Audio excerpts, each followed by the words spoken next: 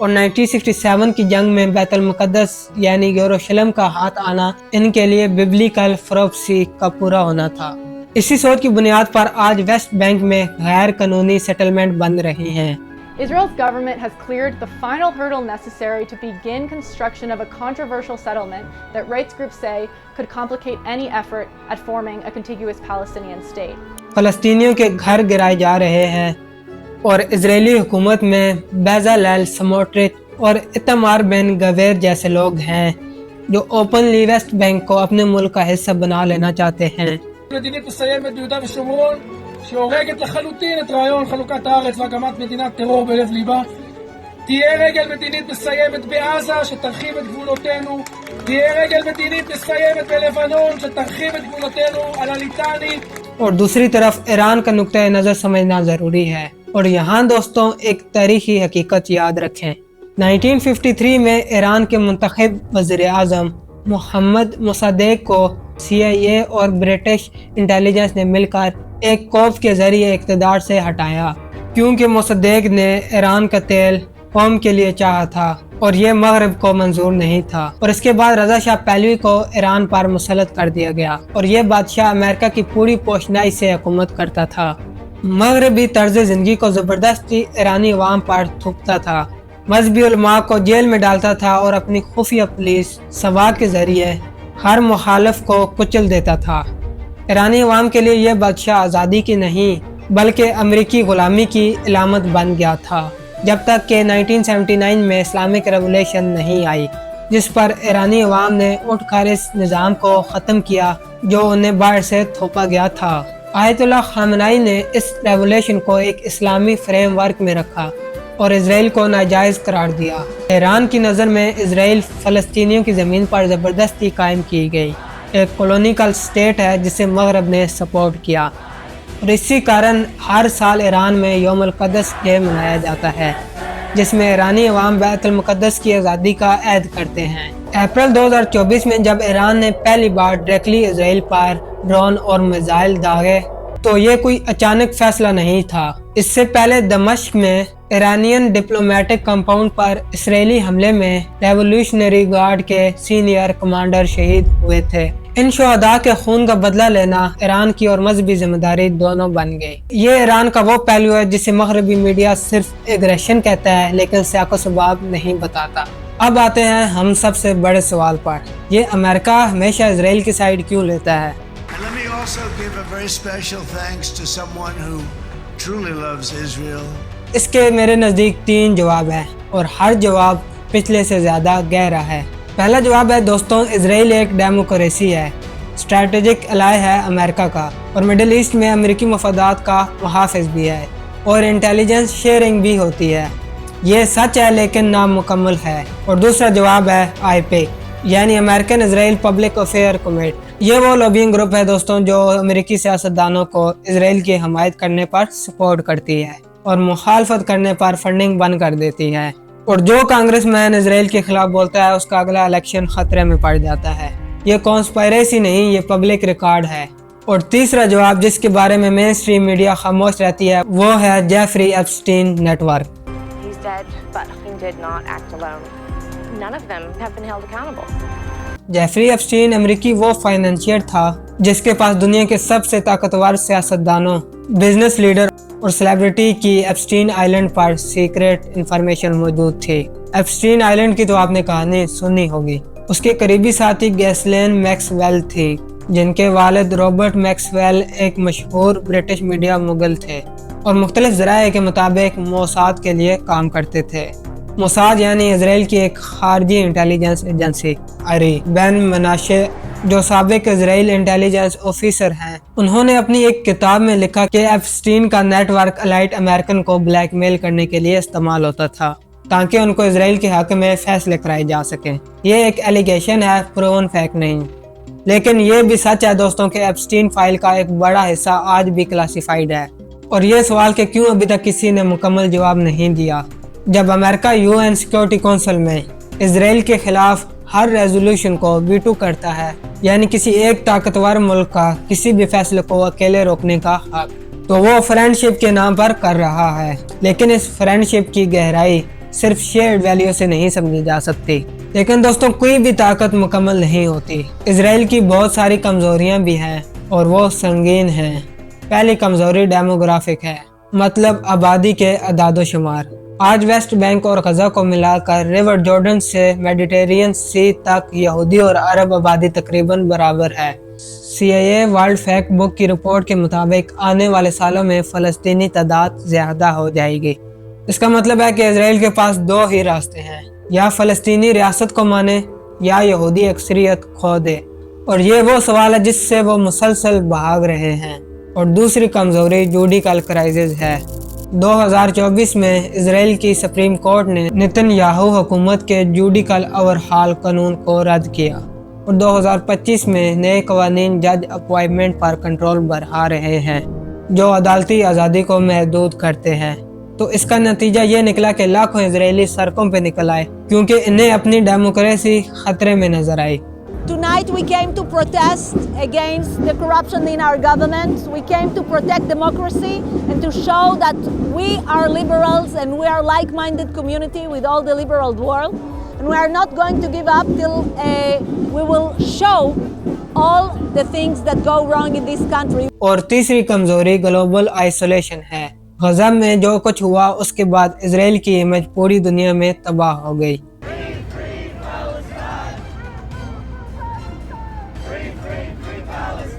International court of justice نے 2024 میں ایک رولنگ دی کہ جینوسائیڈ کا پلاسیبل کیس موجود ہے۔ 156 سے زیادہ ممالک فلسطین کو تسلیم کر چکے ہیں، اور امریکہ اور یورپ میں نئی نسل اسرائیل کی حمایت سے دور ہو رہی ہے۔ اور اب چوتھی کمزوری جو سب سے تازہ اور سب سے اہم ہے وہ ہے اسرائیل کی وہ ملٹری ٹیکنالوجی جسے وہ اپنے لیے ناقابل تسخیر ڈھال سمجھتا تھا، اور وہ پچھلے 3 سالوں میں پہلی بار آزمائش میں آئی اور کئی جگہ ناکام ہوئی۔ اپریل 2024 میں جب ایران نے پہلی بار ڈائریکٹلی 300 سے زیادہ ڈرونز اور بیلسٹک میزائل اسرائیل کی طرف داغے تو آئرن ڈوم اور اس کے کئی سسٹم نے ان میں سے اکثر کو روک لیا، لیکن یہ 100% کامیابی نہیں تھی۔ بہت سے میزائل اسرائیل کی زمین پر گرے اور اسرائیل کی نیوٹم ایئر بیس کو نقصان پہنچا۔ تو اس وقت دنیا نے پہلی بار دیکھا کہ آئرن ڈوم کو بھی بائی پاس کیا جا سکتا ہے۔ About why Israel's advanced air defense systems failed to intercept this missile. پھر اکتوبر 2024 میں ایران نے دوسرا حملہ کیا جس میں بیلسٹک میزائل شامل تھے۔ ہائپر سونک میزائل کا دعویٰ جزوی طور پر درست ثابت ہوا اور آئرن ڈوم کے لیے روکنا بالکل مشکل۔ لیکن اسرائیل صرف دفاع نہیں کر رہا تھا، وہ خاموشی سے ایران کے نیوکلیر پروگرام کو برسوں سے اندر سے کھوکھلا کر رہا تھا، اور اس کام میں دوستوں موساد کا کردار مرکزی تھا۔ وہی موساد دوستوں جو بیرونی ملک آپریشن چلاتی ہے، جاسوسی کرتی ہے اور ضرورت پڑنے پر ٹارگیٹڈ کلنگ بھی کرتی ہے۔ 2010 سے شروع ہونے والے ایک خاموش مگر خفیہ سلسلے میں ایران کے کئی اہم نیوکلیر سائنٹسٹ کو ایک ایک کر کے نشانہ بنایا گیا۔ مسعود علی محمدی 2010 میں تہران میں اپنے گھر کے باہر بم دھماکے میں شہید ہوئے۔ ماجد شاہ ریاری اسی سال موٹر سائیکل سوار حملہ آوروں نے شہید کر دیا۔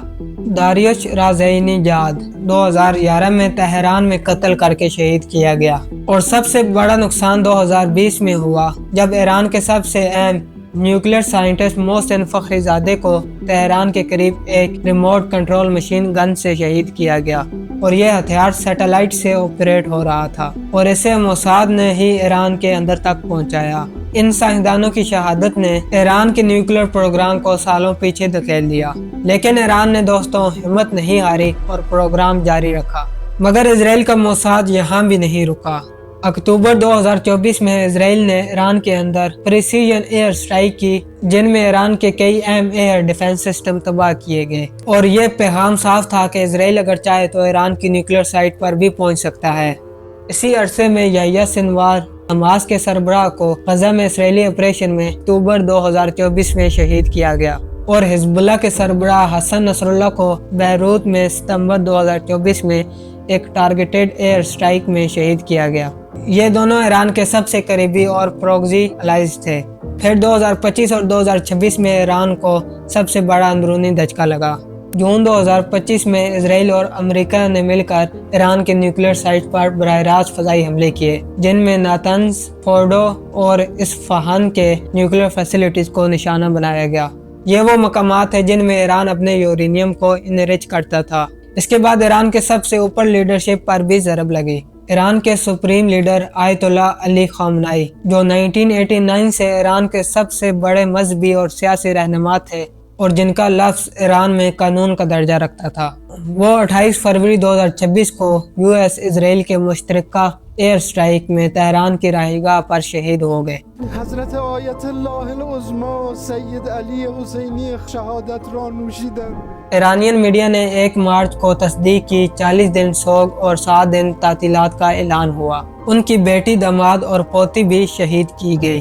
اس کے فوراً بعد مجلس خبرگان نے مارچ 2026 میں ان کے بیٹے مجتبی خامنائی کو نئے سپریم لیڈر منتخب کر لیا۔ حضرت آیت اللہ العظمی سید مجتبی خامنئی۔ اسی دوران ایران کے سابق پارلیمنٹ اسپیکر اور ممکنہ اگلے سپریم لیڈر کے امیدوار علی لاریجانی بھی 16 یا 17 مارچ میں اسرائیلی سٹرائک میں تہران میں شہید ہوئے، ان کے بیٹے اور گارڈ سمیت۔ ان تمام واقعات نے ایران کی قیادت کو ایک بڑے خلا میں دھکیل دیا، مگر ایران ڈٹا رہا اور اس کے جواب میں امریکہ کے اتحادی ممالکوں پر امریکن بیسز پر حملہ کرتا رہا اور اسرائیل پر بھی اپنے میزائل برساتا رہا۔ اتنے میزائلوں کی گونج میں اسرائیل کا آئرن ڈوم سسٹم بیکار ہو گیا اور میزائل سیدھا تل اویو میں جا لگے۔